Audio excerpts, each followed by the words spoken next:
So you go into Starbucks or Target or any store really, and they tell you how much you're doing for the world by consuming, by purchasing lots of very important craptastic merchandise, right? You find out that for every bottle of water you buy, 10% goes to help the children of Honduras. The coffee beans help send Ethiopian kids to school. Or the yogurt you grabbed will help a Scandinavian teenager afford a trip to a strip club or whatever. You know, 20% of your coffee cup was made from recycled copies of original Shakespeare manuscripts, whatever the and it makes you feel a little better, right? A little better about this ferocious, insatiable consumerism we all partake in. We think, I'm doing my part. But what if it's acting as a release valve for a much-needed guilt about our runaway consumerism that's destroying lives around the world? Maybe we're only okay with living like this because the Honduran kids are holding our hands.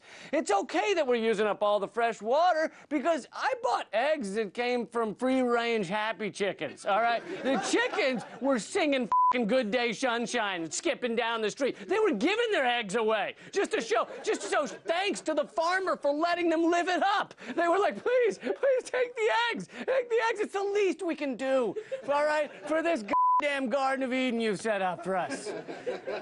And sometimes you think, well, if buying a bottle of water helps the Honduran kids, maybe I should get 2 bottles of water, right? Maybe really help them out. But of course, then you're doubling the environmental harm that's being done, so maybe 4 bottles, or 8 bottles, right? That's the only way to fix this messed up situation. Then you get home with a pallet of 200 bottles of water. You've killed 500,000 children and a few dozen whales, but at least you feel a little better about yourself.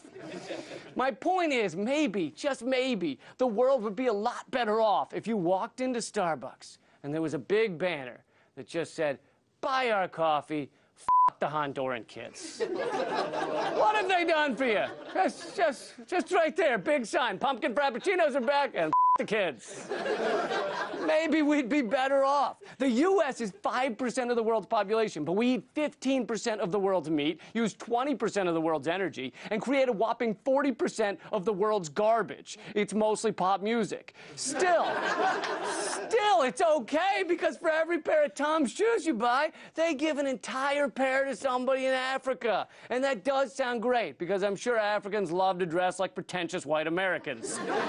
They just carry tennis rackets around just because.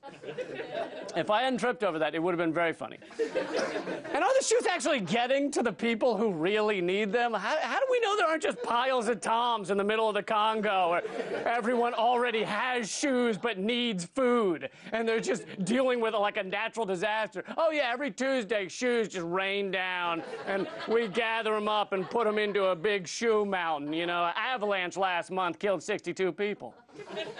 Okay, I might be wrong. Maybe Toms do get to the needy people. I don't know. But my point, which I've borrowed from philosopher Slavoj Žižek, is that in our modern ravenous capitalism, we don't just buy a product. We also have to buy our redemption from partaking in this unsustainable consumerism. I don't know if everybody realizes just how edgy this monologue was. People say it's edgy to talk about religion or talk about Israel's bombing of Palestine or something because it can piss people off or alienate an audience. But I just tore apart Toms and Starbucks. And 80% of you out there probably wear Toms and drink Starbucks. So I'm an edgy motherfucker. I'm Jim Morrison with his out up here. Oh my God, what's he gonna go after next? Ben and Jerry's and Burt's Bees? I don't know. I'm out of my mind. You don't know.